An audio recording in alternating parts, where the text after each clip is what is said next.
चलो देखो बच्चे, तुम पढ़ना चाहते हो विज्ञान।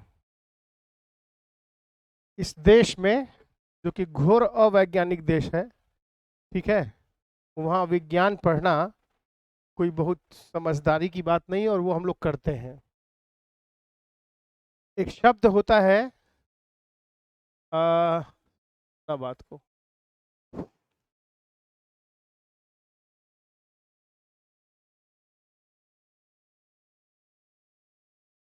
एक शब्द होता है। सुनना, लिख क्यों, लिखो नहीं, लिखने का लिखोगे तो बर्बाद हो जाओगे। लिखोगे क्या? एक शब्द होता है साइंटिफिक, मतलब वैज्ञानिक चिंतन। दूसरा होता है नॉन साइंटिफिक,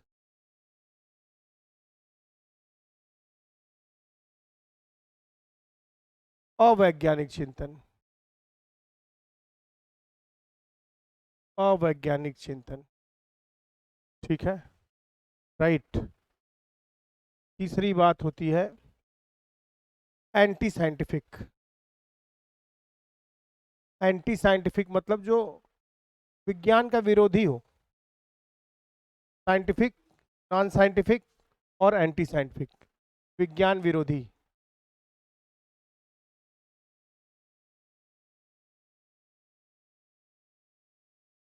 पूरा का पूरा समाज कभी भी वैज्ञानिक नहीं हो सकता।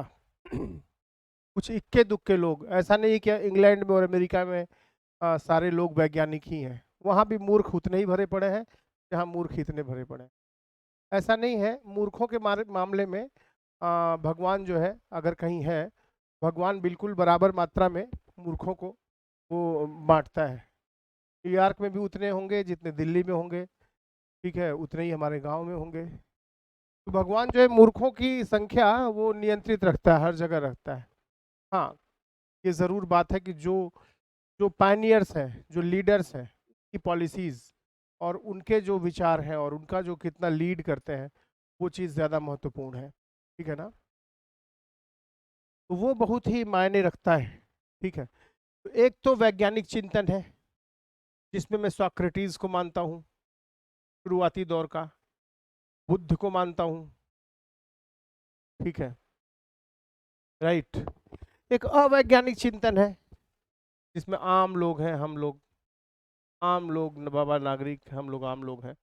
और एंटी साइंटिफिक, जो विज्ञान विरोधी हैं, जिसमें तमाम बाबा लोग, साधु लोग, ये लोग बाबा साधु, है ना, निर्मल बाबा, और ये सब बाबा टाइप के जितने लोग हैं, जिनको जो है जनता चाहिए कि जनता है, इस जनता पर नेता शासन करेगा, इस जनता पर पुजारी शासन करेगा, मौलाना शासन करेंगे, ठीक है। बुद्ध कहते हैं तुम किसी की बात मत मानो, तुम्हें जो ठीक लगे वो करो। इसका मतलब ये नहीं कि गुंडई करना हो तो गुंडई करो, अपने बुद्धि विवेक से सोचो। बुद्ध का चिंतन वैज्ञानिक है। अप्पो दीपो आप भव, अपने दीपक स्वयं बनो। तुम ये मत सोचो कोई बाबा जी आके बता देंगे, ठीक है कि नहीं।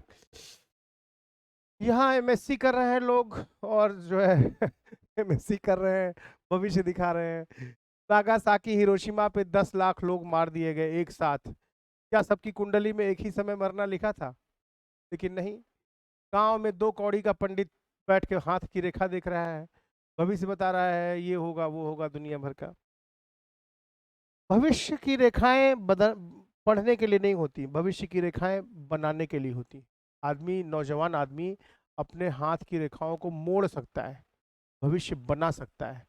2 कौड़ी के पंडित से वो भविष्य दिखवाता नहीं है ना। समझना बात को। तो पंडितों की वजह से, पंडित यानी ब्राह्मण से मेरा लेना देना नहीं है, जो भी जिस भी धर्म का, जिस भी संप्रदाय का, मैं संप्रदाय बोलता हूँ, ये हिंदू मुस्लिम सिख ईसाई ये सब संप्रदाय है, ये धर्म नहीं है। एक अकेला आदमी धार्मिक है, बुद्ध धार्मिक है, जीसस क्राइस्ट धार्मिक हो सकते हैं, है, मोहम्मद धार्मिक है। लेकिन उनके पीछे चलने वाले लोग देखो, बुद्ध धार्मिक है, मांस मदिरा नहीं पीते खाते। बुद्ध ही टूट गए, हीनयान, महायान, वज्रयान, जाके देखो बोधि गया में तुम्हारे पास होगा। दुनिया भर का चल रहा है, मुर्ग मुसल्लम चल रहा है, और बौद्ध धर्म का पालन भी चल रहा है। तो थोड़ा मुश्किल है। मतलब जो लीडर होता है, जो पायनियर होता है, वो थोड़ा समझदार भी होता है, लेकिन जो लोग उसके पीछे चलने वाली भेड़ होती है, जनता होती है, वो जो है उसके शब्दों का एक गलत अर्थ निकालती है। ठीक है।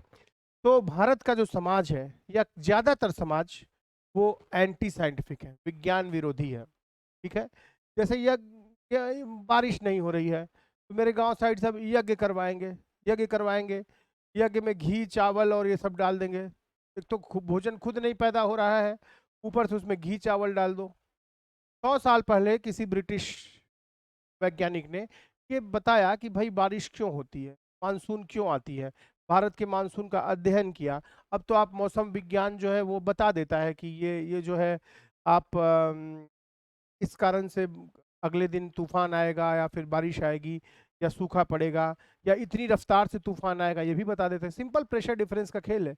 वो तो गुब्बारे उड़ा के चेक कर लेते हैं। ठीक है। अब तो जियो स्टेशनरी सैटेलाइट्स हैं, बहुत सारी चीज़ें बहुत डेवलप्ड हो चुकी हैं। इसीलिए जो समुद्र के किनारे इलाके हैं वहाँ पे इतनी रफ्तार से आएगा तो yellow alert, green alert, red alert, है ना, उसी ऑरेंज अलर्ट। तो ऑरेंज अलर्ट उसी तरह से चीज़ें होती हैं, वो पहले भविष्यवाणी कर लेते हैं। हमारे यहाँ क्या मानते हैं, इंद्र भगवान बारिश करते हैं, तो ये एंटी साइंटिफिक विज्ञान विरोधी चिंतन है। बारिश नहीं हो रही है तो आप जो है यज्ञ कीजिए, ये एंटी साइंटिफिक चित्त का लक्षण है। चाइना जो है दूसरा चंद्रमा बना रहा है, आपको पता है, और यहाँ बैठ के भी रामलीला देख रहे हैं, अभी देखना शुरू हो जाएगा। वही राम, वही रावण, वही सीता, हर साल वही कहानी, कहानी में कोई परिवर्तन होना नहीं है। यहाँ अमेरिका के बच्चे और चाइना के बच्चे बैठ करके दूसरा चांद बना रहे हैं, वो रॉकेट से जा रहे हैं, अन्य ग्रहों की खोज कर रहे हैं, और यहाँ बैठ के लोग रामलीला देख रहे हैं यहाँ के नौजवान। तो कहने का मतलब यह है कि नौजवान जो चित्त है, जो माइंडसेट है, वो जो है हमारे यहाँ तो विज्ञान विरोधी है। वो पढ़ इसलिए रहा कि वो कमाए, बढ़िया से फ्लैट खरीदे, एक बढ़िया सी शादी करे, चाँप के दहेज ले, और फिर जो है बढ़िया से रहे एकदम आराम से, स्कॉर्पियो स्कॉर्पियो खरीद के बढ़िया गाना बजाए हुए समाज में घूमे, अपना चमक के घूमे कि देखो मैं भी अमीर हूँ। एक से एक गधे हैं जिनके पास पैसा छोड़ के और कुछ भी नहीं है, गाड़ी है, बंगला है, घर है, दिमाग में भूसा भरा हुआ है। तो मैं उन लोगों की एक कौड़ी भी इज्जत नहीं करता हूँ जिनके पास घर है और पैसा है और दौलत है, और ऐसे वैसे करके पैसा कमा लिए। वैसे लोग दो कौड़ी के लोग होते हैं, कि दिमाग में कोई समझ उमझ ज़्यादातर होती नहीं। कुछ लोग होते हैं जिनका पैसे से संबंध नहीं होता, लेकिन ज़्यादातर पैसे में इतने लीन हो जाते हैं कि वो कुछ समझते ही नहीं है। ठीक है। पहले तुम ये बात समझना कि तुम विज्ञान पढ़ने जा रहे हो तो चिंतन तुम्हारा वैज्ञानिक हो, तो कहीं तुम भी उसी भेड़ की तरह ना हो जाओ, तुम भी उन चीज़ों से बचो। अब 5-5 अंगूठी पहने हुए हैं, ये अंगूठी वो अंगूठी, 50 अंगूठी पहने हुए, जितनी मैं ऐसे भी लोगों से मिला हूँ जो चारों क्या पांचों अंगूठे में भी पहने हैं सब। सारी धन दौलत उन्हीं को चाहिए, सारा ऑक्सीजन वही पी जाएंगे। तो पता नहीं इन अंगूठियों से फायदा होता है नहीं होता है, क्या होता है, कुछ लेबोरेटरी में टेस्टेड तो है नहीं। कहते हैं सारा विज्ञान भारत में पैदा हुआ। आप पूछ लीजिए वेदों में कि यहाँ से एक प्रोजेक्टाइल चला, इसकी स्पीड यू है, बताइए कितना ऊंचाई पे जाएगा। नहीं है, लेकिन बकवास सारी हम लोग करेंगे। ठीक है, भारत का भी एक बहुत बड़ा योगदान था शून्य का आविष्कार करने में, जीरो का आविष्कार करने में, डेसिमल सिस्टम दशमलव का आविष्कार करने में, है ना, बहुत सारी चीजों में। आर्यभट्ट से पहले, बहुत पहले, मुझे लगता है जीसस क्राइस्ट से बहुत पहले किसी ने बता दिया था कि धरती गोल है और धरती के किनारे सूरज।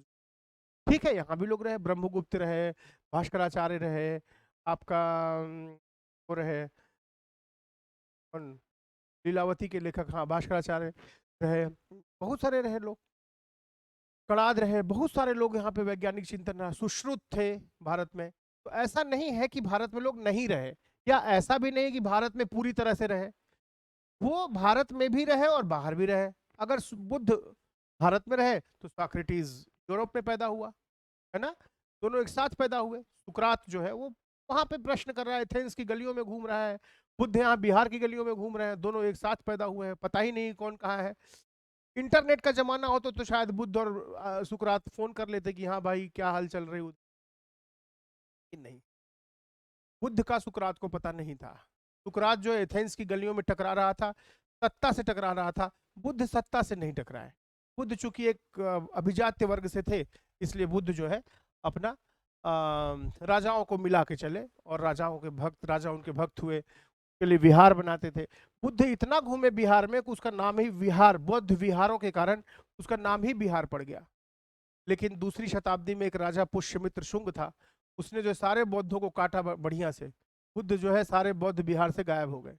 ठीक है, फिर बौद्धों ने भी काटे, सब ये सब तो दो संस्कृतियां लड़ती रही, वैदिक धर्म से बौद्ध धर्म लड़ता रहा, इस्लाम आ गया इसी में, क्रिश्चियनिटी आ गई, ज्यूज आ गए, तो वो उनको मैं संप्रदाय कहता हूँ। वो भेड़ें जो आपस में लड़ती हैं, वहाँ धर्म नहीं है, वो सब राजनीति का हिस्सा है, चाहे वो कोई भी संप्रदाय हो।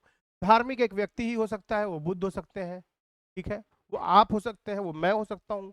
मैं भीतर से कितना जागा हुआ हूँ, कितना समझदार हूँ, ये बात मुझे धार्मिक बनाएगी, ना कि ये बात धार्मिक बनाएगी कि मैं किस पंथ को मानता हूँ, मैं जैनी हूँ कि मैं बौद्ध हूँ कि मैं ईसाई हूँ कि मैं यहूदी हूँ कि मैं पारसी हूँ कि मैं हिंदू हूँ कि मैं मुसलमान हूँ कि मैं क्या हूँ। वो सब शिक्षे में आदमी को नहीं पढ़ना चाहिए। हम डार्विन का सिद्धांत पढ़ते हैं, लेकिन हम जानते हैं कि हम वानरों से पैदा हुए हैं, बंदरों से नहीं, वानरों से पैदा हुए हैं। और हम बात जातियों की करते हैं कि मैं कुर्मी हूँ, आप पटेल हैं, तो आप चौरसिया हैं, तो आप ब्राह्मण हैं, तो आप डोम हैं, तो आप मुसहर हैं। भारत में 1700 या कितनी में पढ़ रहा था जातियां हैं। तो हमारा समाज सबसे ज्यादा अवैज्ञानिक समाज है, जो जातियों और धर्मों में बटा हुआ है। पहला तो ये, इसलिए विज्ञान पढ़ाने से पहले मेरी पूरी चिंतन ये होता है कि भाई आपका जो चिंतन है, आपके आसपास जो लोग रहे हैं, आपकी जो परवरिश रही है, हम सभी लोग की परवरिश ही बहुत ही ज्यादा अवैज्ञानिक है। एक आदमी जीवन पैदा होते ही वो डोम हो गया, और सरकार मानती है कि वो डोम है। और एक आदमी पैदा होते से ही ब्राह्मण है, वो ब्राह्मण है, सरकार मानती है। ये टोटल अवैज्ञानिक है। किसी भी आदमी के ब्लड को देख करके आप उसकी जाति नहीं बना सकते, ये समाज मानता है और हम मानते हैं। तो इसलिए मुझे लगता है कि थोड़ा चिंतन को वैज्ञानिक करने का मतलब, जिन जाति धर्मों के जाल में आप फंसे हैं, एक तो वहां भी निगाह रहे। ये नहीं कि बहुत क्रांति कर दीजिए, क्रांति का कोई स्कोप यहाँ है नहीं, उड़ा दिए जाएंगे, ठीक है। और हाँ, ये है कि व्यक्तिगत रूप से हम इतने मूर्ख ना बने, मैं फला जाति का हूँ और फला धर्म का हूँ तो लेके झंडा लहराएं, ठीक है। और ठीक है, खून खराबा, जीसस क्राइस्ट तलवार भी नहीं उठा रहे हैं, उनको सूली पे टांग दिया गया। मोहम्मद ने 12 साल तक लड़ाई लड़ी लेकिन तलवार नहीं उठाया। लेकिन देख लो, इस्लाम और क्रिश्चियनिटी ने खून की नदियां बहा दी हैं, ठीक है। यहाँ बौद्ध और हिंदुओं ने खून की नदियां बहा दी हैं। तो युद्ध करना है, चाहे किसी भी कारण से। जब पोखरण में बम विस्फोट किया गया तो उसका नाम दिया गया कि बुद्ध मुस्कुराए। देखो, देख रहे हो तमाशा, बुद्ध मुस्कुराएंगे परमाणु बम छोड़ने पे, लेकिन देखो नाम दिया गया बुद्ध मुस्कुराए। जिस बम से जिस बम से जापान पे बम गिराया गया, जो बम बम का नाम था द लिटिल बॉय, छोटा बच्चा। सोचो, अब छोटे बच्चे से आप डरिए, क्योंकि छोटा बच्चा, द लिटिल बॉय उस बम का नाम है। और एक था द फैट मैन, मोटे आदमी से डरिए। दो बम था, 4-4 टन के बम थे, द लिटिल बॉय और द फैट मैन, उन बमों का नाम था। तो नाम इस तरह से रख दिए जाते हैं, बड़े सुंदर सुंदर, है ना। नाम को सुंदर रखने से परमाणु बम सुंदर नहीं हो जाएगा, वो विनाश का रास्ता है, ठीक है। ठीक है, न्यूक्लियर एनर्जी हमारे बहुत काम में आ सकती है, आगे हम बिजली बना सकते हैं, एक वैकल्पिक रिसोर्स के तौर पे आ सकती है, लेकिन ज्यादातर इसका उपयोग जो है विनाश के लिए ही होता है। तो चूंकि आप विज्ञान पढ़ने आए हैं मुझसे, तो मेरा तो बहुत ज़्यादा दिमागी रूप से, मैं बहुत कोशिश करता हूँ कि मैं अपने दिमागी रूप से खुला हुआ रहूँ, और खुद को भी विज्ञान के नज़रिए में ले आऊँ कि क्या मेरा जो दिमाग का नज़रिया है सोचने का, क्या वो वैज्ञानिक है। क्या मैं जातियों धर्मों को मानता हूँ। क्या मैं अगर गोरा हूँ या काला हूँ तो मैं किसी दूसरे से इंफीरियर या सुपीरियर महसूस करता हूँ। लोग काले हैं, जो लोग वो धरती के उस हिस्से में पैदा हुए जहाँ गर्मी ज्यादा पड़ती है। जो गोरे लोग हैं वो उस हिस्से में पैदा हुए जहाँ ठंडी ज्यादा पड़ती है। गोरे काले से ऐसा तो हुआ नहीं कि काला आदमी जो वो खराब हो गया, निग्रो लोग खराब हो गए और जर्मन लोग वो बहुत श्रेष्ठ हो गए, ऐसा तो है नहीं। अभी भी देखिए, कार्ल लुइस ओलंपिक में कितने पदक जीतता था, हुसैन बोल्ट से तेज दौड़ने वाला कोई है नहीं, ब्लैक है वो लोग।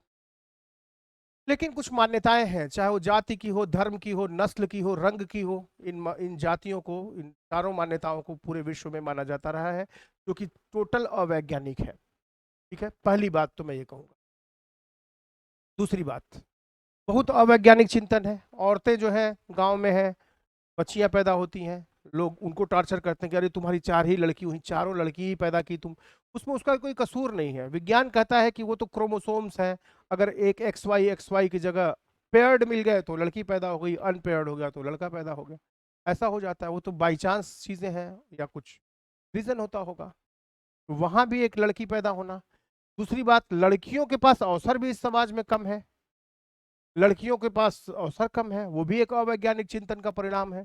तीसरी बात, लड़कियों को ये भी नहीं अवसर उपलब्ध है कि वो किसी के साथ जीवन में रहने जा रही हैं तो खुद से चुनाव करें, नहीं, माँ बाप चुनाव करेंगे और जा करके उसको जो है कहीं भी डाल आएंगे। तो हम अवैज्ञानिक कई जगहों पे हैं, जाति, धर्म, नस्ल, रंग, लिंग के भेद, हमारा सेक्सुअल क्या है, हम सेक्स क्या है मेरा, मैं मेल हूँ या फीमेल हूँ, इससे तय होता है। भाग्य, अगर आप मेल हैं तो आप ज़्यादा भाग्यशाली हैं कि समाज में आप रात में घूम सकते हैं, आप फीमेल हैं तो आप भाग्यशाली नहीं हैं, समाज ऐसा नहीं कि आपको रात में घूमने देगा, वो नोच के खा जाएगा। तो हम एक बहुत ही भ्रष्ट समाज में रह रहे हैं कि जो कि जातियों, धर्मों, रंगों, नस्लों और लिंगों को मानता है। शायद कई हजार साल बाद जो है बेहतर समाज हम बना सकें, लेकिन स्टीफन हॉकिंग कहते हैं कि हम ज्यादा दिन जिंदा नहीं रहेंगे, 500-600 साल में एटम बम से फोड़ फाड़ के ये पृथ्वी खत्म कर दी जाएगी। इस पृथ्वी को 7 लाख बार खत्म करने के परमाणु बम यहाँ पे है। कई कंपनियां हैं जो फैक्ट्री बनाती हैं हथियारों की, वही हथियार तभी बिकेंगे जब आप झगड़ा करेंगे। अगर मैं कट्टा बेचने का व्यापार करता हूँ और गांव में झगड़ा ही ना हो, सब लोग एक दूसरे को गले मिल के प्यार करेंगे, तो मेरा कट्टा बिकेगा ही नहीं। तो मैं वहां झगड़ा फैलाऊंगा, तुम मुसहर हो, तुम डोम हो, मार डालो, तुम राजपूत हो, तुम ब्राह्मण हो। तो राजनीति जो नेता लोग काम करते हैं वो यही करते हैं, वो विभाजन की राजनीति करते हैं। कोई धर्म की करता है, कोई जाति की करता है।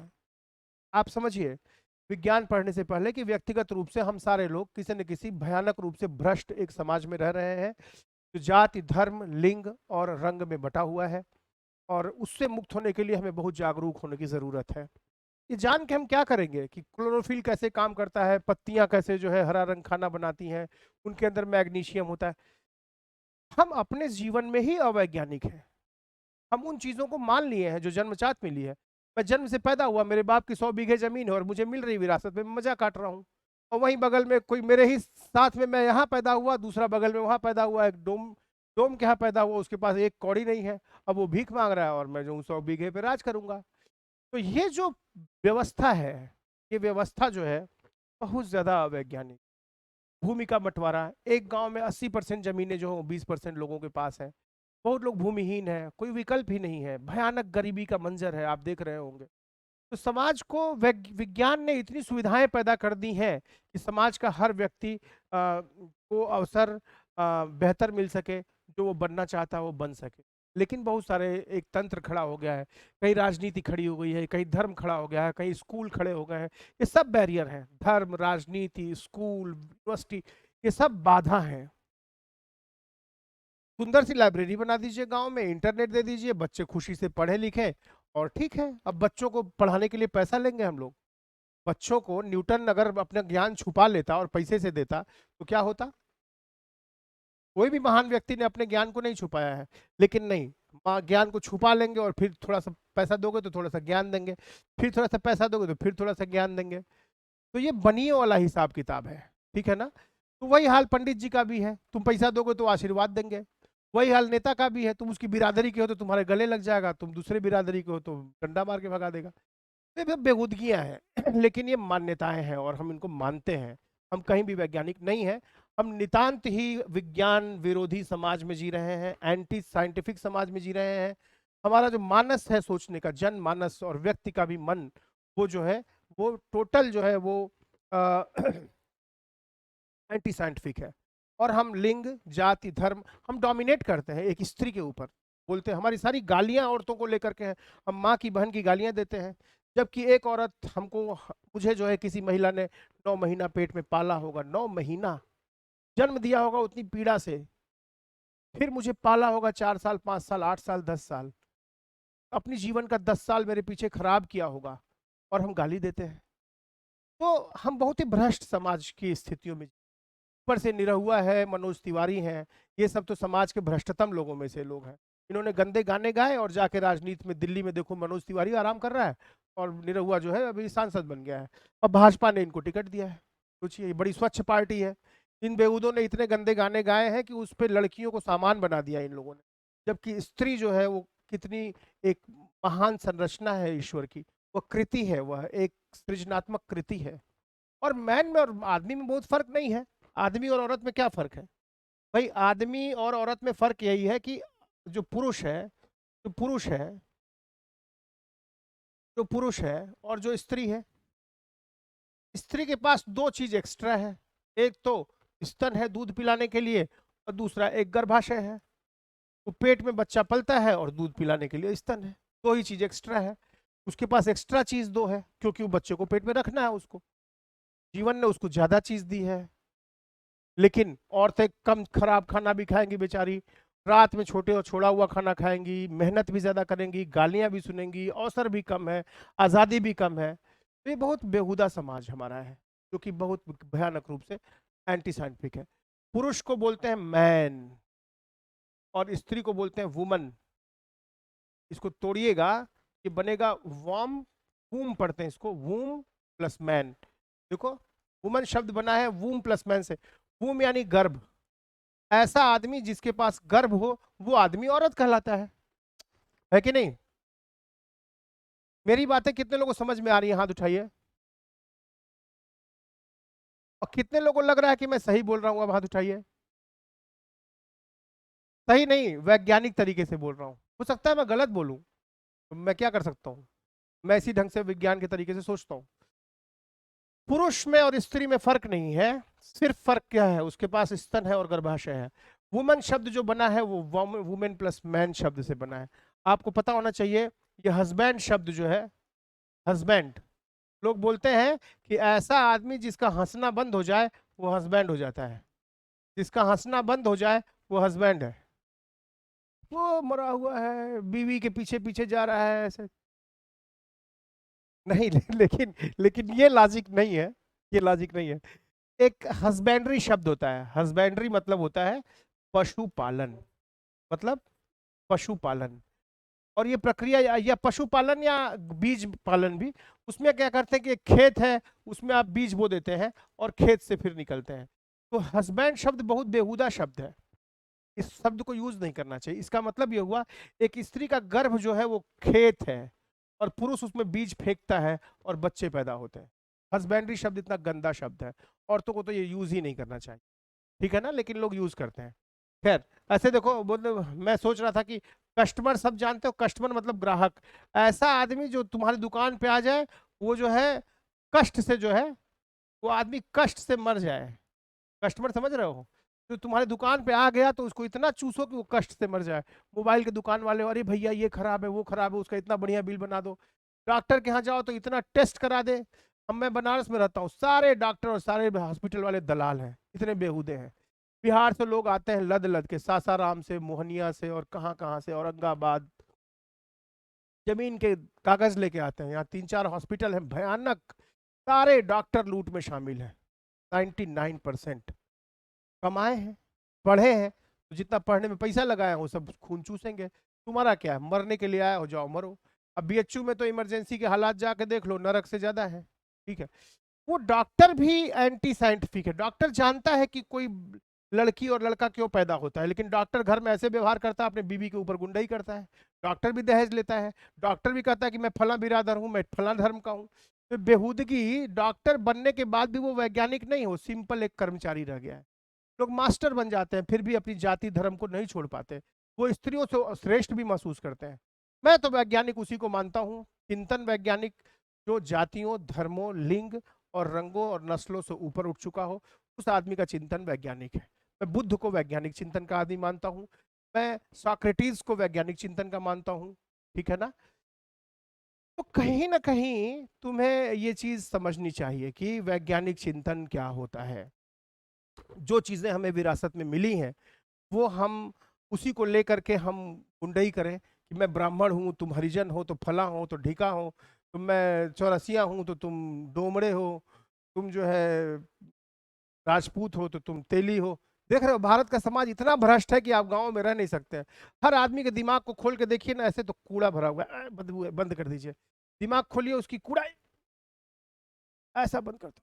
बारात में लोग जाते हैं, हरकतें देखते हो, लड़की के बाप को खून चूस लो, ये खाओ वो खाओ, लूट। मैं किसी भी बारात में नहीं जाता हूँ, जाता ही नहीं हूँ, मुझे एकदम एंटी साइंटिफिक मामला है। तो जाइए, तो दहेज लेने का कारोबार चल रहा है वहां पे। एक लड़की को जो है सेक्स मशीन की तरह उठा के आप एक जगह से दूसरी जगह ट्रांसपोर्ट कर देंगे।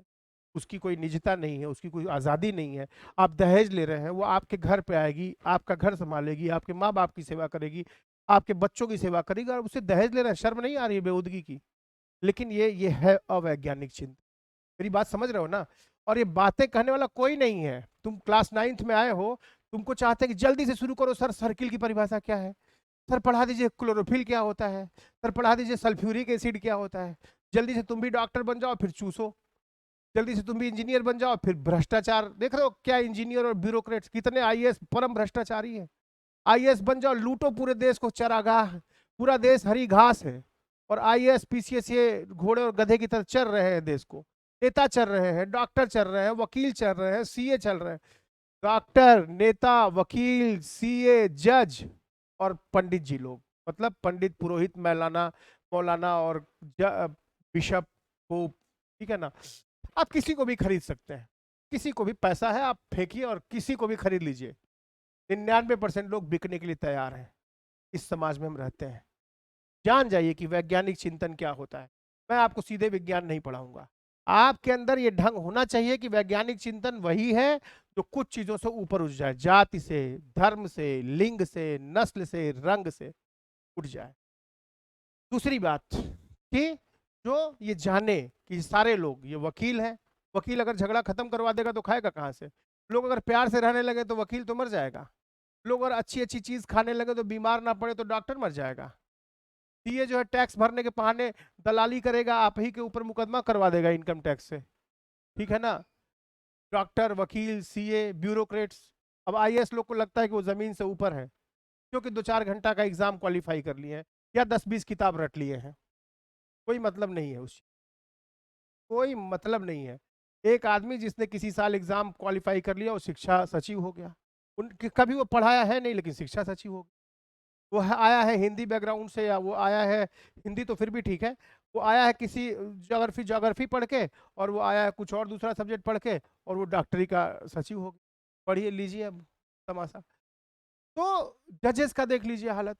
तो हम लोग एक बहुत ही क्रूप समाज में जी रहे हैं, बहुत ही विकृत समाज में जी रहे हैं, जो कि टोटल अवैज्ञानिक तो नहीं है, एंटी साइंटिफिक है, विज्ञान विरोधी है।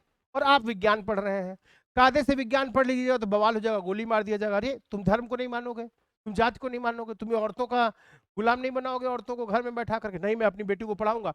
मैं अपनी बेटी को औरत की तरह नहीं पालूंगा, मैं अपनी बेटी को इंसान की तरह पालूंगा। कह दो, देखो बवाल हो जाएगा। जवाहरलाल नेहरू ने अपने बेटी को इंसान की तरह पाला, लड़की की तरह नहीं पाला। तब इंदिरा गांधी जैसा साहसी एक व्यक्तित्व पैदा हुआ, एक दूरदर्शी व्यक्तित्व पैदा हुआ। तो हर माँ बाप की जिम्मेदारी है वो अपनी बेटियों के प्रति, या हर पुरुष की जिम्मेदारी है कि एक स्त्री का पहला स्वरूप जो है वो माँ का स्वरूप। लेकिन आजकल कपड़े ऐसे आ गए हैं, अगर वो हीरोइन सब बॉलीवुड में जितनी मूर्ख हीरोइनें हैं, दिमाग में तो उनके भी वही भूसा, उनका भी दिमाग खोल के देखो, बड़ी बदबू। बॉलीवुड गाना निरहुआ या अमिताभ बच्चन वगैरह इतने गंदगी वाले गाने गा चुके हैं, और आज महानायक बन गए। अमिताभ बच्चन, शाहरुख खान, आमिर खान। तो बॉलीवुड के गाने, अगर वहां पे कोई हीरोइन यहाँ पे कटा हुआ पहन लेगी तो सारी लड़कियां यही कटा हुआ पहनेंगी। वहां कोई गंदा कपड़ा पहन लेंगे तो यहाँ भी वही कपड़ा पहनेंगे। ठीक है, अब आजादी है, शरीर आपका है, कपड़े आपके हैं, आप पहनिए न पहनिए, क्या फर्क पड़ता है? लेकिन वो एक शरीर को, वस्त्र की एक गरिमा होती है, शरीर को ढकते हैं और उनका एक ग्रेस होता है। तुम रविन्द्रनाथ टैगोर के कपड़े देखो, एकदम कैसे चोगा पहनते हैं, नहीं सुंदर लगते हैं। और एक कपड़ा देखो माइक टायसन पहनता है, और एक जो है सलमान खान पहनता, टाइट गधे की तरह, बस लगेगी सांड की तरह घूमिए बस। जिम जाइए, पाउडर पीजिए, सांड की तरह सीना फुला लीजिए और टाइट टी शर्ट पहनिए, लगे कि अरे बड़ा तोप लग रहे हैं। अब फिल्में बनाइए, कूड़ा कूड़ा फिल्में बनाइए, कूड़ा जनता जाके देखी, माल कमाइए आप। तो हर जगह तुम्हें ठगे जाने की आशंका है। तुम बेटा ठगे जाने के लिए पैदा हुए हो इस समाज। लड़कियां तो और ठगे जाने के लिए पैदा हुई हैं। तुम जो पुरुष है वो ठगाएगा बैंक वालों से, लोन दे देंगे पहले, फिर डंडा से पीट पीट के लोन का कर्जा मांगेंगे, तुम्हारी जमीन ले लेंगे। तुम कमाओगे, तुम ठगे जाओगे। शहर के वो लोग जो बैठ के लैपटॉप पे योजना बना रहे हैं कि कैसे गांव वालों की जमीनें हड़पी जाएं, वो अपनी जमीन बेच दोगे, फिर मजदूर हो जाओगे। तुम ठगे जाओगे सीए से, डॉक्टरों से, वकीलों से, जजों से, नेताओं से और ब्यूरोक्रेट से। औरत ठगी जाएगी, औरत तो इतने लोगों से ठगी ही जाएगी, और पुरुष से भी ठगी जाएगी, है ना, ज्यादा। तो उसके साथ एक आलम और जुड़ जाता है। लेकिन ये सब बातें जो मैं कह रहा हूं वो स्कूल नहीं कहेगा। स्कूल की हिम्मत नहीं है कि वो सब बात कह सके। स्कूल सीबीएसई का गुलाम है ना। सीबीएसई जो तोता की तरह रटाएगी, स्कूल वो बोलेगा। मास्टर जो सैलरी पा रहा है, मास्टर ये बात बोल दे तो मास्टर को निकाल के बाहर कर देंगे अगले दिन मैनेजमेंट वाले, क्या बकवास सिखा रहे हो तुम। तो ना कोई स्कूल इतना हिम्मती है, और ना कोई मास्टर इतना हिम्मती, ना कोई मैनेजमेंट इतना हिम्मती है कि बच्चों तक ये बात कह पाए। ये बातें कहने के लिए एक न्यूट्रल फोरम चाहिए, जहां खुला हुआ दिमाग चाहिए। तो वैज्ञानिक चिंतन, तुम विज्ञान की कक्षा में बैठे हो तो पहले खुद पे सवाल लगाओ कि क्या मैं वैज्ञानिक हूँ। अपनी खोपड़ी खोल के देखो, अरे मैं तो चौरसिया हूँ, अरे मैं तो हिंदू हूँ, अरे मैं तो और लड़कियों से ज्यादा श्रेष्ठ हूँ क्योंकि मेरी भुजाएं बड़ी मजबूत है। भुजाएं मजबूत है, लेकिन 9 महीना पेट में एक बच्चा रख दिया जाए ना तो पेट में पार्टी कर दोगे, समझे। सहन करने की क्षमता स्त्री की ज्यादा है, ड्यूरेबिल एंड्योरेंस उसकी ज्यादा है, स्ट्रेंथ नहीं। तो जैसे, तो ये बात है। तो बात समझ गए तुम मेरी? कितने लोग मेरी बात समझे, हाथ उठाइए। ठीक है, ये वीडियो मैं डालूंगा यूट्यूब पे, यूट्यूब पे डालूंगा। सुनना, सुनाना, कहना, कोई बात गलत तो है नहीं ना इसमें। डरना किस बात से? पुलिस से डरना है जो 100 रुपए में बिक जाती है? वकीलों से डरना है जो आप जाके कहिए कि मैं मर्डर किया हूं, मुझको बचा लीजिए, तो बचा लेंगे आपको? किससे डरना है? किसी से नहीं डरना है, किसी से लड़ना भी नहीं है, लेकिन समझना है। आज नहीं कल ज्यादातर लोगों के जीवन में एक त्रासदी हो जाती है। जो लड़की इलेक्ट्रॉन प्रोटॉन पढ़ रही है, उस लड़की को 10 साल बाद किसी अस्पताल में बच्चा पैदा करते हुए मर जाना है, लेकिन सरकार इसकी परवाह नहीं करती है। प्रतिदिन भारत में 3,000 बच्चे कुपोषण से मरते हैं, ये चिंता भारत सरकार थोड़ी करती है। तेंदुलकर छक्का मारते हैं तो लोग ताली बजा रहे हैं, 3,000 लोग मर गए, पता ही नहीं चला।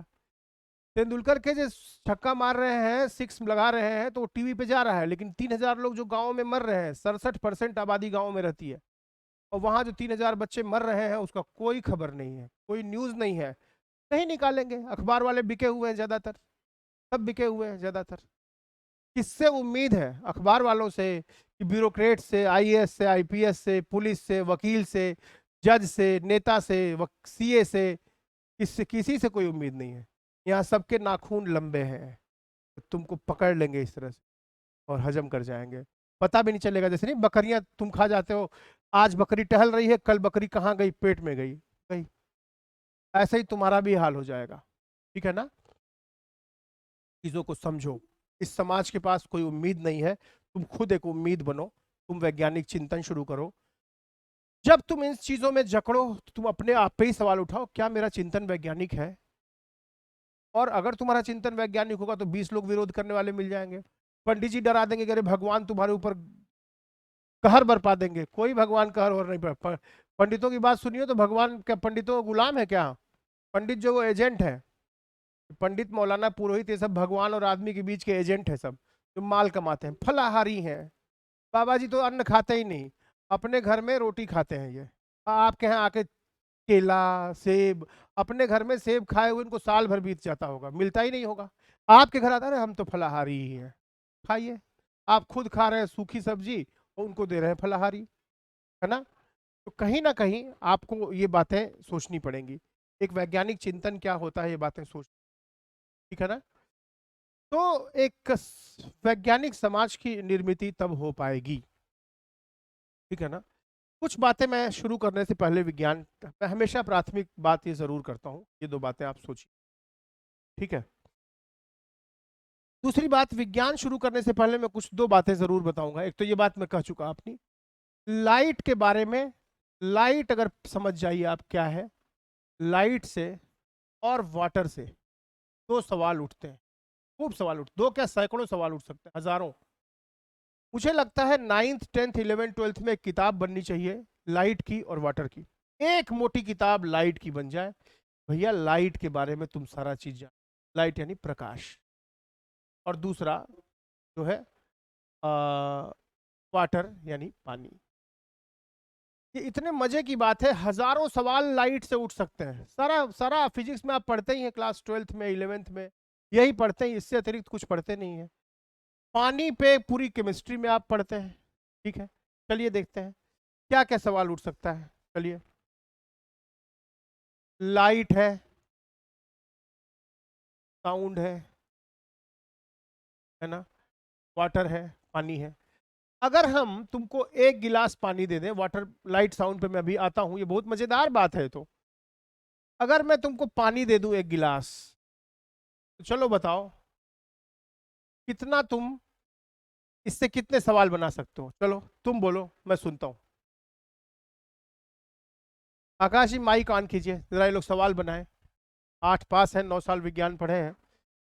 हाँ बताइए।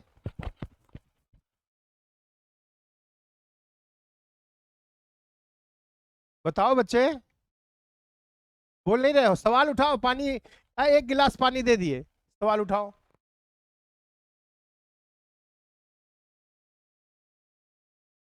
बोलो बालक। अरे चुप रहने से काम नहीं चलेगा, विज्ञान पढ़ने आए हो तो भागीदार बनो इन चीजों में। हाँ, पहला सवाल, पहला सवाल, ये पानी है। अगर मैं इस पानी को ऐसे ही छोड़ दूं, मैं 50 सवाल बना सकता हूं इससे। बनाने वाले तो 500 बना सकते हैं। मैं खुद ही अगर बैठ जाऊं 10 दिन तो खूब सारी किताबें लेके कई डिपार्टमेंट की हजारों सवाल बन सकते हैं। जैसे मैं यहाँ सवाल उठाऊं कि एक जो है, इस पानी को मैं यूं ही छोड़ दूं कुछ दिन तक, इतने लेवल तक मैंने भर दिया, तो मैंने यूं ही छोड़ दिया, कुछ दिन यूं ही छोड़ दिया, तो क्या हुआ? ये कुछ दिन खुला छोड़ दिया तो क्या होगा? ये वह उतना ही रहेगा कि कम हो जाएगा? कम हो जाएगा। जवाब तो तुमको पता है बेटा, सवाल उठा नहीं पा रहे हो। जवाब सब पता है, जवाब जवाब की गठरी हो गए हो, और सवाल शून्य है। बिना सवाल का जवाब ठूस दिया गया दिमाग में। तुम ये बताओ कि क्यों कम हो जाएगा? क्या वाष्प बन जाएगा? वाष्प तो तब बनता है ना मेरे दोस्त, जब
आवाज जा रही है अभी? अब जा रही है ना? हाँ यार, वो ऑफ कर दिया। ठीक ना, देख। तो बताओ क्यों उड़ जाता है वो पानी? क्यों उड़ जाता है?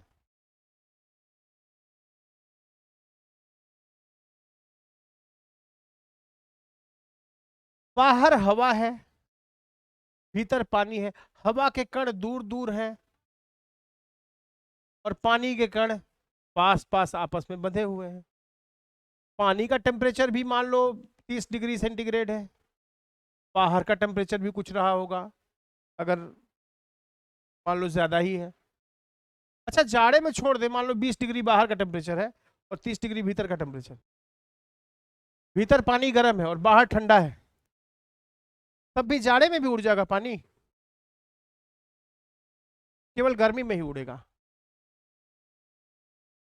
जाड़े में नहीं उड़ेगा। क्यों? गर्मी में उड़ेगा। सोचना जरा, तुम इस बात पे मत ले जाओ, हाँ जरा इस बात पे सोचना कि खोज के आना जरा, छोड़ दे सवाल कि अगर हम एक गिलास पानी जाड़े में रख दें और एक गिलास पानी गर्मी में रख दें तो कौन उड़ेगा? जाड़ा वाला उड़ेगा या गर्मी वाला उड़ेगा, या दोनों उड़ेंगे? या दोनों उड़ेंगे तो एक जल्दी उड़ेगा और देर में उड़ेगा, क्या होगा? तो खोज के आओगे। पहला सवाल लिखो अपनी कॉपी में।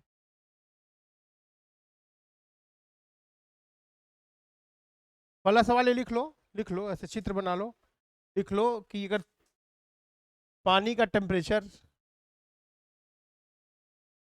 ज्यादा हो वातावरण के टेम्परेचर से, तो भी क्या पानी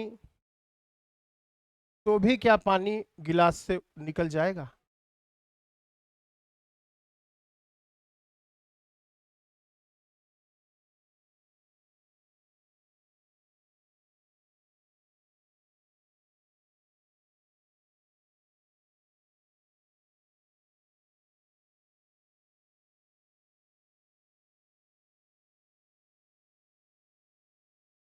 हाँ,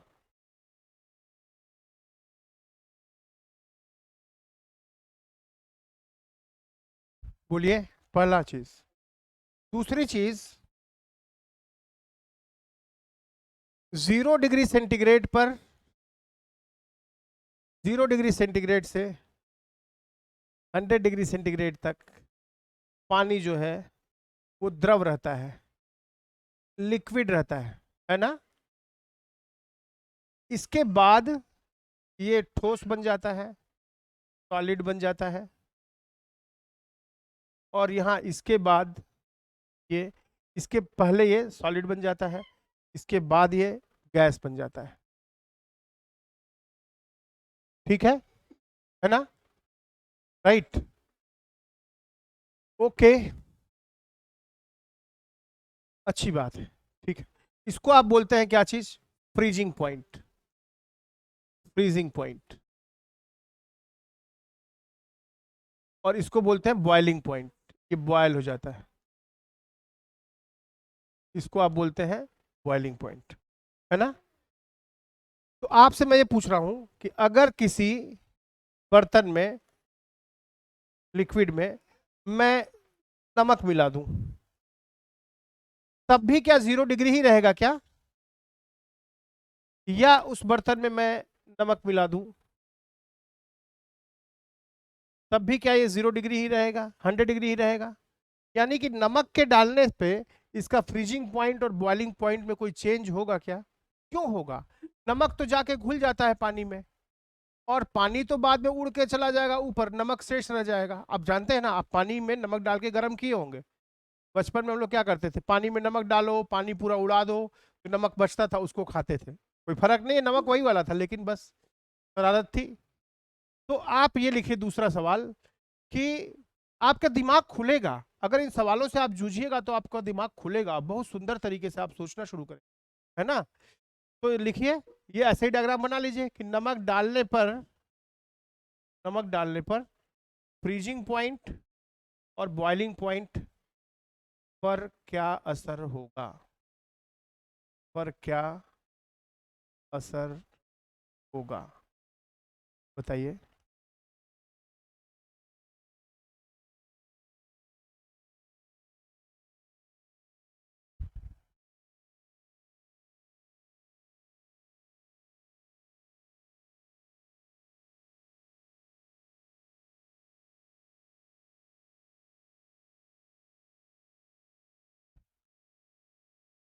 लिख लो बच्चे, बच्चे आगे जो बैठे हो लिख लो, आगे जो बैठे हो लिख लो, दिखाओ, जल्दी दिखाओ, दिखाओ कहाँ लिखो। सबसे पीछे कॉपी पे लिख रहे हो, ऐसे जैसे कि सबसे फालतू किस्म की चीजें पीछे लिखता है आदमी। चलो, तीसरी बात मैं पूछ रहा हूं। 100 तीन टेम्परेचर वाटर की जिंदगी में इंपॉर्टेंट है, 100 डिग्री, 0 डिग्री और 4 डिग्री, है ना। वाटर की जिंदगी में तीन चीजें महत्वपूर्ण हैं, उन तीनों पे क्या होता है लिख लो। वाटर की डिस्कशन में, वाटर के डिस्कशन में तीन टेम्परेचर महत्वपूर्ण है, उस पर क्या क्या होता है, उस टेम्परेचर पर क्या क्या होता है।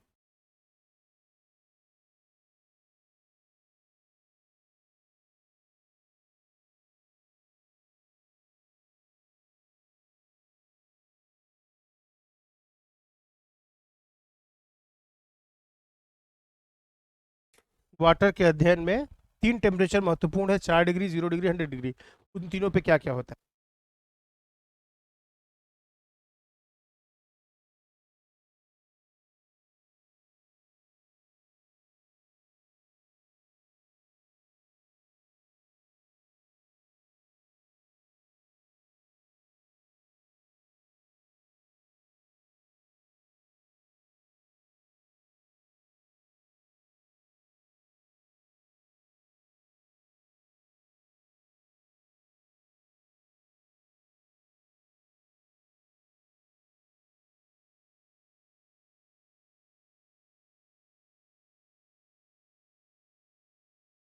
प्रश्न,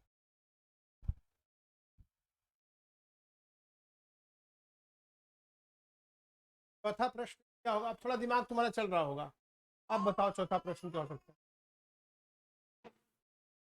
चौथा प्रश्न बताओ बच्चे।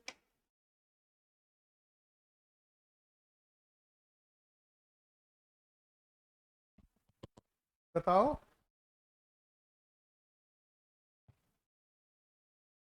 0 डिग्री सेंटीग्रेड पर अगर इधर की तरफ आइस जो है मेल्ट होकर के 0 डिग्री सेंटीग्रेड वाटर बन, तो इसका वॉल्यूम बढ़ेगा, वॉल्यूम यानी आयतन, का आयतन बढ़ेगा या घटेगा। आप फ्रिज के बॉटल में, फ्रिज में एक बॉटल प्लास्टिक का पानी, प्लास्टिक के बॉटल में आप फ्रिज में रख देते हैं, पूरा भर दिए, फ्रीजर में रख देते हैं, ठीक ना। पूरा भर दिए आप, पूरा भरने के बाद जब वो फ्रीज होता है तो वो आइस में कन्वर्ट हो जाता है। जब तक ये वाटर था पूरा भरा हुआ था, जब ये आइस में कन्वर्ट होता है तो कुछ ऑब्जर्व किया आप, क्या होता है, फट जाती है, टेढ़ी हो जाती है, आइस ज्यादा हो जाता है, तब वॉल्यूम बढ़ता है। 0 डिग्री आइस से 0 डिग्री सेंटीग्रेड वाटर जाने पे इसका वॉल्यूम क्या होता है, बढ़ता है। क्यों बढ़ता है, क्यों बढ़ जाता है वाटर, आइस का वॉल्यूम, इसको आइस का वॉल्यूम क्यों बढ़ जाता है। जब 0 डिग्री सेंटीग्रेड का आइस है, 0 डिग्री सेंटीग्रेड का वाटर है, तुम जब आइस से वाटर बनाते हो तो वॉल्यूम क्यों बढ़ जाता है, लिखो इस बात को, सोचना और खोजना।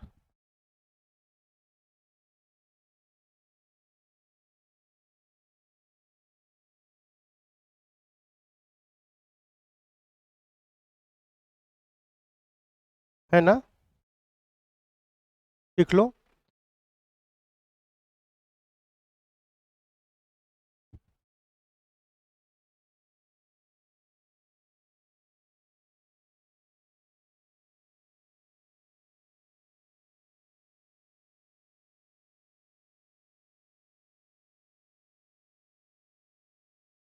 ठीक है, अब समझो।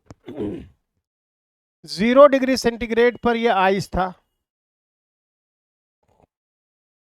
0 डिग्री सेंटीग्रेड पे वाटर है, और 4 डिग्री सेंटीग्रेड पे भी ये, मतलब ये यहाँ पे लिक्विड है, यहाँ पे ये सॉलिड है, और यहाँ पे ये लिक्विड है, सॉरी, हाँ लिक्विड है, द्रव है, यहाँ पे द्रव है, यहाँ पे ठोस द्रव है, और यहाँ पे ठोस है ना।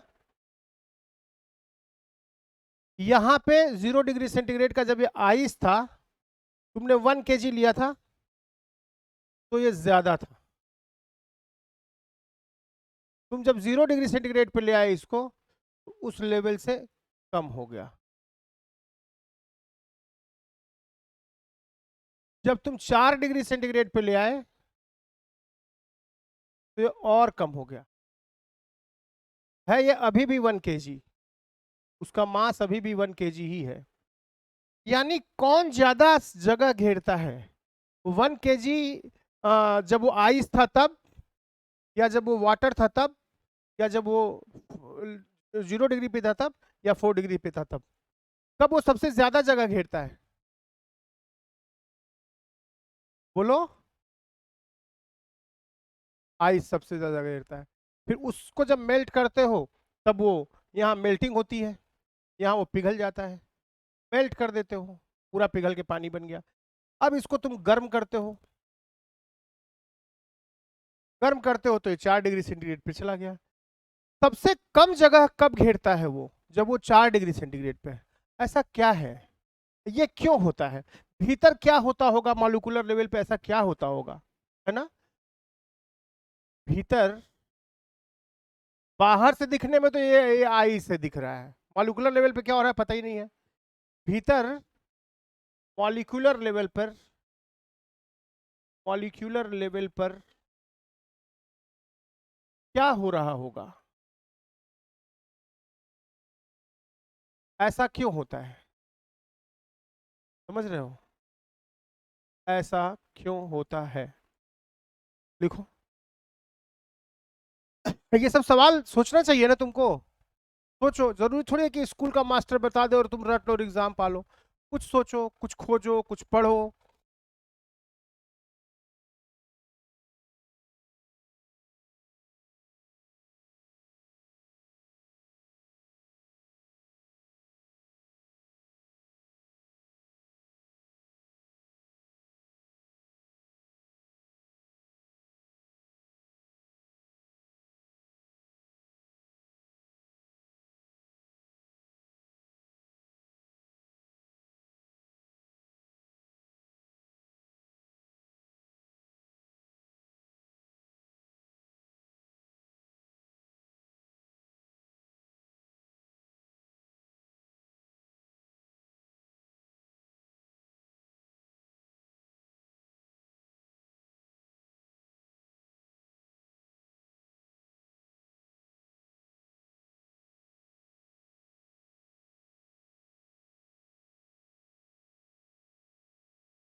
लिख लिए?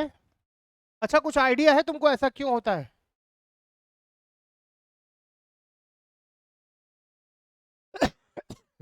सोचना। पानी था। अब तुम भी बताओ जरा एक दो सवाल, कि मैं ही ठेका ले रखा हूँ? मैं कोई मास्टर तो हूं नहीं कि जवाब बताता जाऊं। मैं भी तुम्हारी तरह आदमी हूं जो सोचो जरा कि क्या क्या हो सकता है और सवाल। और सवाल ये हो सकता है बच्चे कि पानी को जल्दी ठंडा रखना है। एक पानी है, वाटर है, मान लो 20 डिग्री सेंटीग्रेड, और दूसरा भी यहाँ वाटर है 20 डिग्री सेंटीग्रेड पे है। यहाँ तुमने बर्फ का एक टुकड़ा रख दिया, आइस, और तुमने एक टुकड़ा दबा के रख दिया यहाँ पे, इसको दबा दिया कांटे से, ये भी आइस है। एक टुकड़े में तुमने आइस ऊपर तैरने दिया, और एक टुकड़े में तुमने आइस नीचे दबा के रख दिया। बताओ कौन जल्दी ठंडा होगा?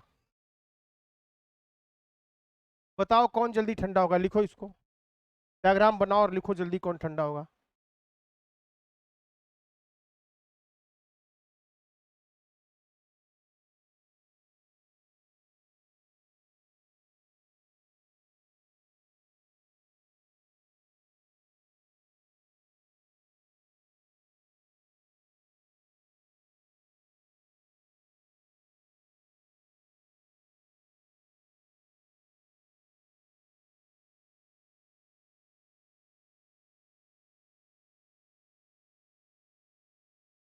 कौन जल्दी ठंडा होगा ये लिखो, और क्यों?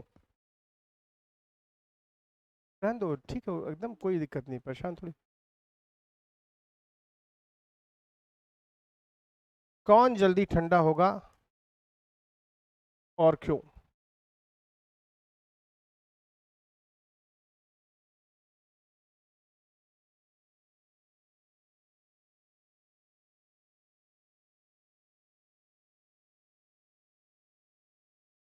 क्या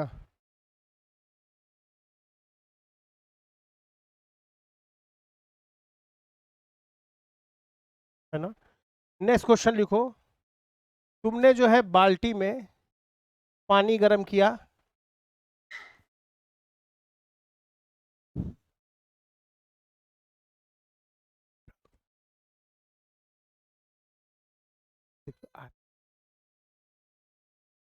तुमने बाल्टी में पानी गर्म किया, तुमने 10 लीटर पानी गर्म किया। ये पानी 100 डिग्री सेंटीग्रेड पे है। यहां भी तुमने 10 लीटर पानी गर्म किया। 100 नहीं है मान लो, हाँ ठीक है, कुछ मान लो तुमने ज्यादा गर्म नहीं किया, तुमने किसी ऐसा किया कि तुमने 10 लीटर पानी है, तुमने 80 डिग्री सेंटीग्रेड तक गर्म किया, और एक ने 10 डिग्री पानी को 70 डिग्री सेंटीग्रेड पे गर्म किया। उतना ही लीटर पानी, वही बाल्टी, ठीक है। तो पूछा ये है, एक पानी को ज्यादा देर तक गर्म किया, एक पानी को कम टेम्परेचर तक गर्म किया, एक को 80 डिग्री तक गर्म किया, एक को 70 डिग्री तक गर्म किया। कौन तेजी से ठंडा होगा? भाई दोनों में पानी सेम है, एक को ज्यादा टेम्परेचर, एक का कम है। कौन पानी तेजी से ठंडा होगा और क्यों?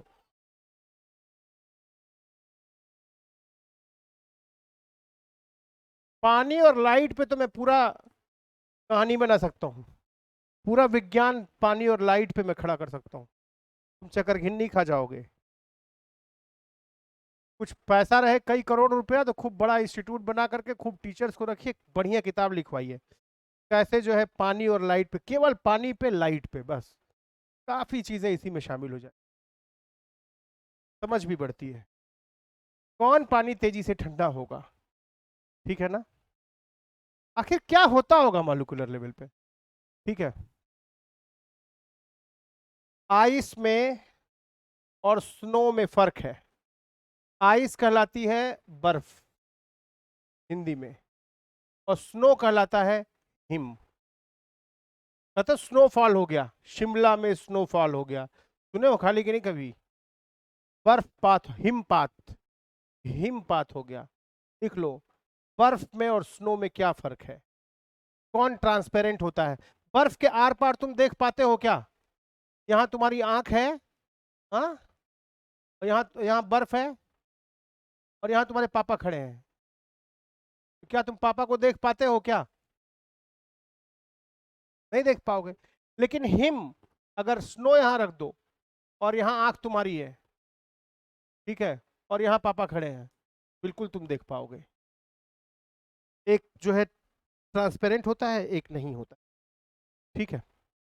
टेम्परेचर का फर्क है, उनके बनने की क्या प्रक्रिया है। तो पानी कई तरीके का हो गया ना, ठोस होने पे वो हिम भी हो गया। अच्छा, बर्फ भारी होता है, बर्फ ओपेक होता है। ओपेक यानी आप जो है इस पार से उस पार नहीं देख सकते, इस पार अपारदर्शी,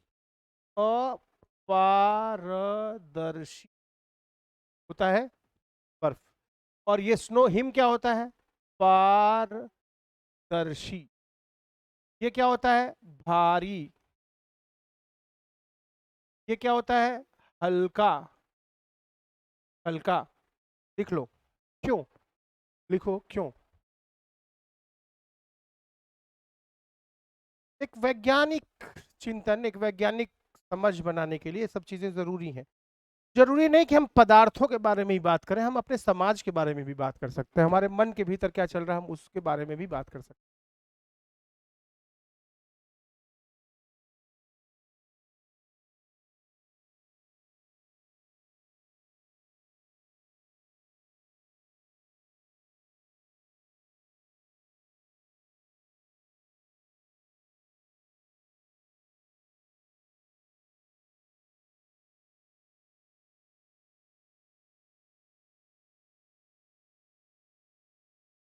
हो गया दोस्त? सोचने में मजा आ रहा है कि नहीं आ रहा है? बताओ जरा, हाथ उठाओ, मजा आ रहा है कि नहीं? झूठ बेटा, हाथ नहीं उठाना। हाँ, सोचने में मजा आना चाहिए। नहीं आए तो जबरदस्ती मजा लो, और नहीं आए तब भी झूठे में हाथ उठाओ, ताकि हमको मजा आए कम से कम। ध्यान दो, पानी के अंदर, तुम कभी तालाब में इतना बड़ा गुब्बारा ले लो। तालाब में ये पानी है, तुम अंदर हो, तो इतना बड़ा गुब्बारा ले लो, बड़ा वाला गुब्बारा जो जिम में यूज करते हैं, उसको डुबाने की कोशिश करो, उसको तुम नहीं डुबा पाओगे। क्यों? आखिर भीत नीचे से क्यों धक्का मार रहा है? इस बड़े गुब्बारे को हम पानी में डुबा नहीं पाएंगे। नीचे से कौन धक्का मार रहा है? लिखो। बड़े गुब्बारे को हम पानी में नहीं डुबा पाते। आखिर नीचे से कौन धक्का मार रहा है? नीचे से कौन धक्का दे रहा है?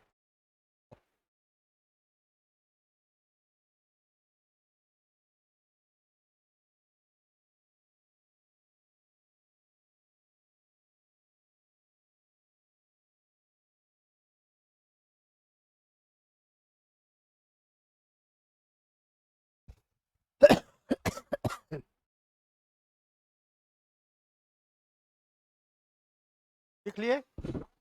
और एक बात सुनो, यहां जो है एक पानी रुका हुआ है, एक पाइप है, एक पाइप है, ऐसा पाइप है। यहां टोटी है एक, टोटी से पानी गिरता है। पानी गिरता है तो क्यों पानी ऐसा हो जाता है? पानी का आकार क्यों ऐसा हो जाता है? एक सवाल ये लिखना, क्यों ऐसा हो जाता है। एक अलग सवाल ये है, पानी, किसी पाइप में पानी बह रहा है, जैसे एक बॉल को ऊपर फेंकते हो तो इसके पास दो तरह की एनर्जी होती है, काइनेटिक एनर्जी और पोटेंशियल एनर्जी। गतिज ऊर्जा और स्थितिज ऊर्जा, दो तरह की ऊर्जा होती है।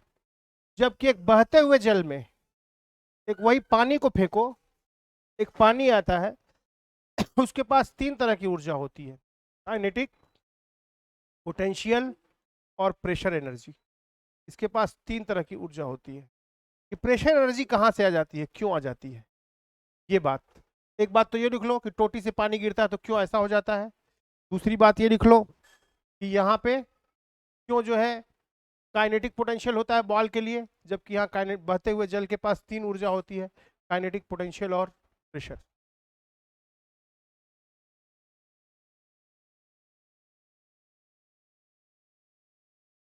खोजना, दिमाग खुलेगा बच्चे। नहीं खोजोगे दिमाग सड़ जाएगा। दिमाग ऐसी चीज है जिसको जितना चलाओगे चलेगी।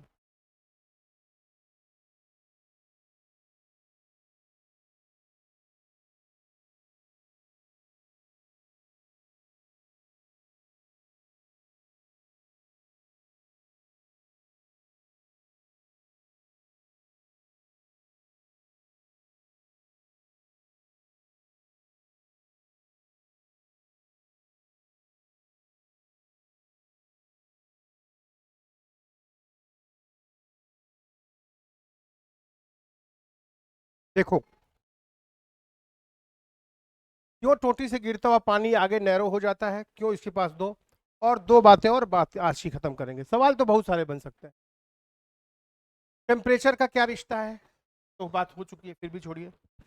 किसी ट्यूब में आप पानी रखते हैं, पानी ऊपर चढ़ जाता है। क्यों पानी ऊपर चढ़ जाता है? जबकि वही आप पारा रखते हैं, पानी का आकार ऐसा हो जाता है। वही आप ट्यूब में पारा रखते हैं, मरकरी, मरकरी नीचे चला जाता है और ऐसा हो जाता है। पारा, मरकरी बोलते हैं इसको ना, मरकरी, ये नीचे चला जाता है। पानी ऊपर चला जाता है, इसका आकार ऐसा हो जाता है, और पारा नीचे चला जाता है, इसका आकार ऐसा हो जाता है। क्यों? ठीक बात है। पानी के ऊपर किताब बननी चाहिए, दिमाग ऐसे चलना चाहिए। वो चैप्टर वाइज जो गधा पचीसी की गई है उससे थोड़ा मुझे तकलीफ है, तो कोशिश करो लिखो इसको। क्यों ऐसा होता है? एक पतला ट्यूब है जिसको कैपिलरी बोलते हैं आप,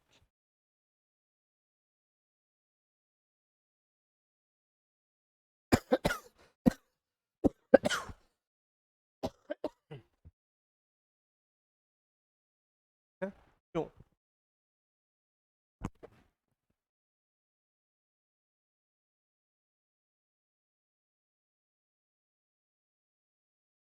एक सवाल और, जो बोतल बंद पानी है जो बाजार में बिकता है, पहले क्या होता था, लोग प्याऊ लगवाते थे कि भैया फ्री में पानी है पी जाओ। जब से बोतल बंद पानी शुरू हुआ है, लोगों ने प्याऊ लगाना बंद कर दिया है, कि उन्हीं लोगों ने बोतल बेचने का व्यापार शुरू कर लिया है। बिस्लेरी का मिनरल वाटर बोलते हैं इसको। आप गांव के जो 280 फीट नीचे गया है नल, वहां से नल से आप एक लोटा पानी निकालते हैं, एक लोटा पानी निकालते हैं। कहते हैं कि ये लोटे का पानी जहर है और ये बोतल का पानी अमृत है। ऐसा है क्या, या सिर्फ ये अफवाह है? ये मिनरल वाटर है, इसमें मिनरल नहीं है। क्या फ़र्क है बोतल के पानी में और इस पानी में? वो टोटल डिजॉल्व सॉलिड की बात करते हैं, टीडीएस की बात करते हैं, फ्लोराइड की बात करते हैं, नाइट्रेट की बात करते हैं, नाइट्रेट की बात करते हैं, आर्सेनिक की बात करते हैं, मरकरी की बात करते हैं, कैडमियम की बात करते हैं, क्रोमियम की बात करते हैं कि ये पानी मिला होता है। ऐसा इसमें क्या है? तो घर में जो हम आरओ लगाते हैं, रिवर्स ऑस्मोसिस का मशीन, आरओ मशीन, वो क्या करती है? क्या वो इन मेटल्स को छान पाती है? नहीं छान पाती, लेकिन कारोबार बड़ा है। लिख लीजिए कि इनमें क्या फ़र्क है, नल के सीधे पानी में और बोतल के पानी में क्या फ़र्क है।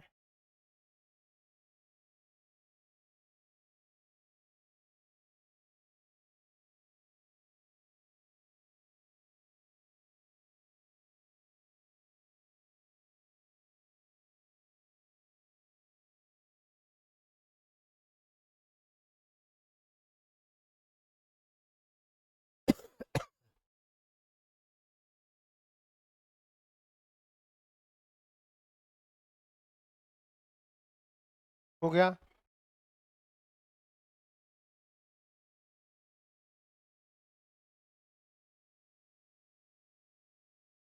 हमारे शरीर को पानी की ज़रूरत क्यों पड़ती है? क्यों हमें पानी की ज़रूरत पड़ती है? ऐसी मशीन है हमारी बॉडी जिसे पानी चाहिए, जैसे जनरेटर में आप पानी डालते हैं, क्या वही रीज़न है? दूसरी चीज़ कि ये पीरियाडिक टेबल है, ये आवर्त सारणी है जिसमें हमारे सारे एलिमेंट्स रखे गए हैं।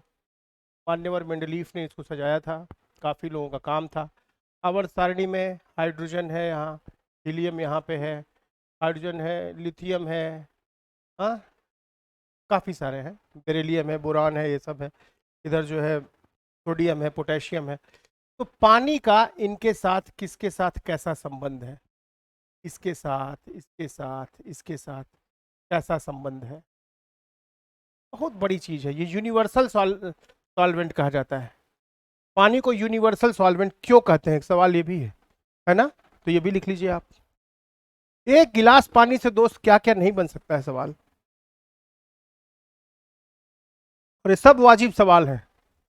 तुम्हारा सिलेबस इन सवालों से जूझता है, लेकिन तुम्हारे दिमाग में वो सवाल नहीं उठाता, सिर्फ तुम्हें रटाता है, नियम बताता है, कानून बताता है।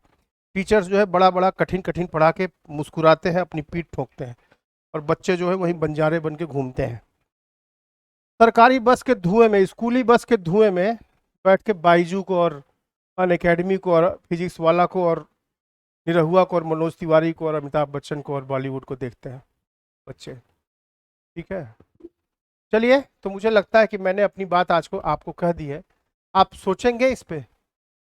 ये सवाल, अच्छा शिक्षा का मतलब हुआ आपके दिमाग में सवाल उठाना। ये नहीं कि आपके दिमाग में बोरा है, आपका दिमाग एक बोरा है और मैं उसमें चीनी ले आके भर दूं। नहीं, आपका दिमाग एक बोरा नहीं है, उसमें कई ट्रिलियन न्यूरॉन्स हैं। ये शिक्षा की साजिश है। स्कूली शिक्षा को मैं शिक्षा नहीं मानता, अपराध मानता हूँ। सारे देश के अपराधी मिलके जितना आतंकवादी मिलके नुकसान नहीं करते होंगे, उतना अकेले स्कूल वाले करते हैं। दिमागों को भ्रष्ट बना देते हैं। कोचिंग वाले करते हैं, दिमागों को भ्रष्ट बना देते हैं। एक बच्चे को उतनी आज़ादी दो, उसके भीतर सवाल उठने दो। सबको एक ड्रेस, ऐसा ड्रेस पहन के आतंकवादी की तरह बस में बैठा दे रहे हो। सुबह में 1000 बसें गांव स्कूलों शहरों में घुस रही हैं, सब बच्चों को लेके भाग जा रही हैं, फिर शाम को छोड़ दे रही हैं। कैसा ज्ञान तुम बांट रहे हो? प्रकृति खुद एक प्रयोगशाला है। स्कूल का प्रयोगशाला कोई प्रयोगशाला है, नौटंकी है वो। ठीक है, वो उसकी जरूरत बहुत बाद में पड़ती है। तुम्हारे भीतर एक व्यक्तित्व पैदा हो, तुम एक आदमी की तरह सोचना शुरू करो, एक आजादी हो, दिमाग खुला हो, तब जाके कहते हैं ना रविन्द्रनाथ टैगोर, जहां मस्तक गर्व से ऊंचा हो, गर्व यानी अभिमान से नहीं, और हृदय में कोई डर ना हो, वैसी जगह तुम बुढ़ापे तक एक खूबसूरत जगह बनाओ, जहां बच्चे सोच सके, जहां बच्चे को गोद में लेके तुम बात कर सको, जहां प्रिंसिपल मैं आई कमीन सर, ये सब गुंडा ही ना हो प्रिंसिपल की। स्कूल का प्रिंसिपल जो है वो गुंडा होता है और टीचर छोटे मोटे गुंडे होते हैं उसके, समझे? तो ये सवाल तुमको कोई नहीं उठाएगा। आज की वीडियो बहुत ज़्यादा महत्वपूर्ण है, सिर्फ और सिर्फ सवालों से भरी है। शुरुआती हिस्से में मैंने बात किया कि वैज्ञानिक चिंतन क्या होता है, बाद में मैंने बात किया कि सिर्फ आधा गिलास पानी से और क्या सवाल उठ सकते हैं, है ना? और भी उठा सकता हूँ मैं, 2500 सवाल भी उठा सकता हूँ। ठीक है, लाइट पे उठा सकता हूँ, पानी और लाइट को मिला के बहुत सारे सवाल उठा सकता हूँ। लाइट है तो इलेक्ट्रिसिटी आ जाएगी, मैग्नेटिज्म आ जाएगी, मॉडर्न फिजिक्स आ जाएगा, पूरी कहानी आ जाएगी यार। तो जो तुमको पढ़ाते हैं ये वही इलेक्ट्रॉन, लाइट और तुम्हारा ये क्या बोलते हैं इलेक्ट्रॉन, लाइट और पानी, यही पढ़ाते हैं ये। ठीक है ना? मॉलिक्यूलर लेवल पे क्या हो रहा है, न्यूक्लियर लेवल पे वो पढ़ा देते हैं। पूरा पानी और लाइट का अलग अलग चैप्टर बना दिया है, मोटी मोटी किताबें बना दी हैं, एग्जाम बना दिया है, और तुमको बंदर बना दिया है। लेके झोला घूम रहे हो ज्ञान बटोरने के लिए, और ज्ञान मिल नहीं रहा है, पैसा खर्चा कर रहे हो, मिल रहा है भूसा। समझे? तो इस युग में, टेक्नोलॉजी के युग में, तुमको 1 इंच हिलने की जरूरत नहीं है। ठीक है, जैसे स्टूडेंट्स गधे होते हैं उसी तरह ज्यादातर टीचर्स भी गधे होते हैं। ठीक है ना? तो दिमाग को खोलने की तरकीब कुछ दिन बाद मैं डिस्कस करूंगा नेक्स्ट लेक्चर पे, इसी कुछ चीजें कैसा क्यों होता है ना? पहले सवालों से जूझो, सवालों से भरो खुद को। जब सवाल से भरोगे तो जब तड़पोगे तब प्यास बुझेगी तो अच्छा लगेगा। तड़पे ही नहीं, पानी मिल गया, अरे तो मेरे घर बहुत ज्यादा पानी है, इस तरह बात करोगे तुम, है कि नहीं? जब तड़प लोगे तब वो चीज मिलेगी, तो आह, ज्ञान ऐसा करोगे, आहा आहा टाइप का हो जाएगा। अभी आहा टाइप का नहीं होगा, अभी आह ये ज्ञान, अरे वो ज्ञान, टीचर आ रहा है गोलीबारी कर रहा है, ये ज्ञान लो वो ज्ञान लो, ज्ञान ले लेके तुम पागल हो गए हो, है ना? इन सवालों को जूझना, मैं वीडियो को 10 मिनट में अपलोड कर दूंगा, कर लेना, बात करेंगे अगले बार। ठीक है, चलिए, थैंक यू सो मच।